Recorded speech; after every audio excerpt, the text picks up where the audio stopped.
Welcome to today's episode of Island Talk with Everlyn B. I'm your host, Everlyn B. Today, we're going to be talking about being intentional. This has a lot to do with deciding what's important. Trying to make a conscious, purposeful decision in everything that we do. A lot of times we find ourselves saying that we want to be better or do better or have better things. We have to make the choice to be intentional with everything, with your actions, and that includes thinking before you act, just trying to visualize the potential outcome or outcomes of an action that you take.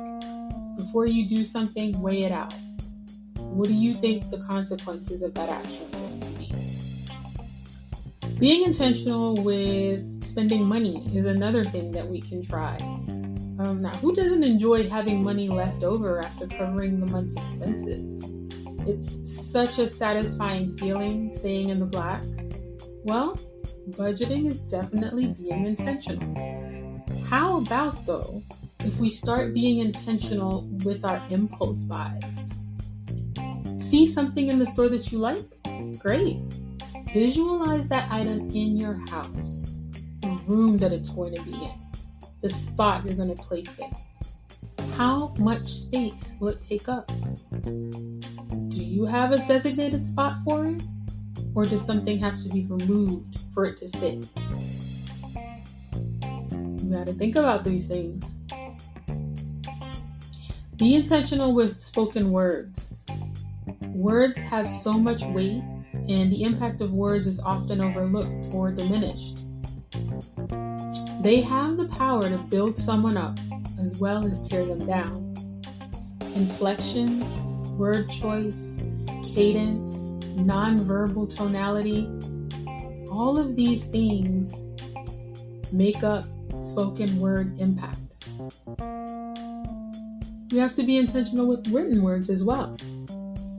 This mode of communication is one that has always struck a chord with me. From notes to letters, poems, they're all ways of communicating that hold such significance for me. There's just something about putting pen to paper, and that's literally or figuratively, that transcends the spoken word. Be intentional with your time. Allotting specific time for yourself to complete tasks is a great way to keep yourself accountable and have time management as a priority in your everyday life. Here's one you'll like. Be intentional with what you eat. This one's a bit more involved and requires planning and forethought. With this, we actually need to start being intentional about what foods we purchase and bring into our homes. It's a lot easier to avoid binging on bad foods if we just shop and plan more wisely. Be intentional with who you spend time with.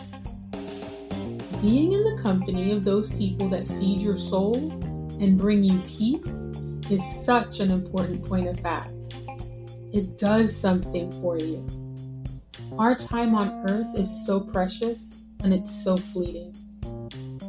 Being intentional in this regard is a surefire way to minimize regrets later on. Time is a precious commodity, guys. We should regard it as such. Now, one of the ways that I've found that works for me being intentional is writing things down. It makes it real somehow. It can be thought of as the first step to manifesting what you want. I recently attended a vision board party, and it was such a revelation for me. I look at that vision board often, and it serves as a reminder for me of what my goals are. Now, in a work setting, I can absolutely see the draw of multitasking. But even here, it may prove a bit difficult to complete specific tasks. Focusing on buckling down and completing one task in its entirety is definitely one of the best measurable ways to verify productivity in this setting. All in all, this is just a small part in a larger scheme to attempt to aid us on the path to living our best lives. That's what most of us strive for. So, again, try being intentional with each and every aspect that you encounter. That's it for this episode, guys. Definitely want to thank you for listening. Please like, follow, subscribe, share, and support. Until next time, be the you can be proud of.